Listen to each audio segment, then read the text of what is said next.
कणकवली बस स्थानकामध्ये विद्यार्थ्यांनी बस रोखून धरल्याचं पाहायला मिळालं। शाळेची बस वेळेत न सोडल्यामुळे बस स्थानकात परीक्षा घेण्याचा सवाल सुद्धा उपस्थित केलेला आहे।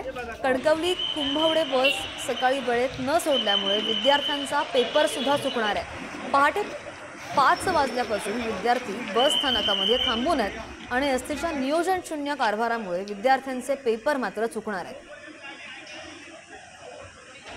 बस वेळेवर न सोडल्यामुळे या विद्यार्थ्यांचा बराच खोळंबा झालाय।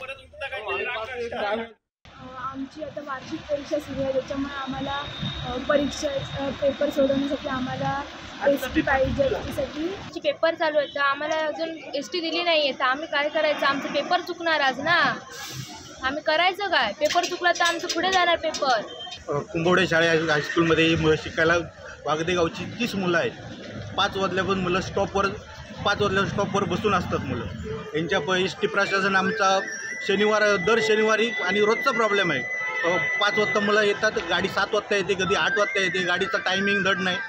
मुलांची सध्या परीक्षा आहे, मुलांचं पेपर 8चा टायमिंग पेपरचा आहे, तरी अजून त्यांचं पेपरचा हे झालेलं नाही। मुलं इथं आम्ही आता शेवटचा फायनल निर्णय घेतला आहे, जोपर्यंत एसटी नाही दिली तर आम्ही रस्त्यावर मुलांना बसून पेपर परीक्षा घेण्यात येईल असं आम्ही सर्व पालकांनी अधिक मुलांनी पण ठरवलेलं आहे।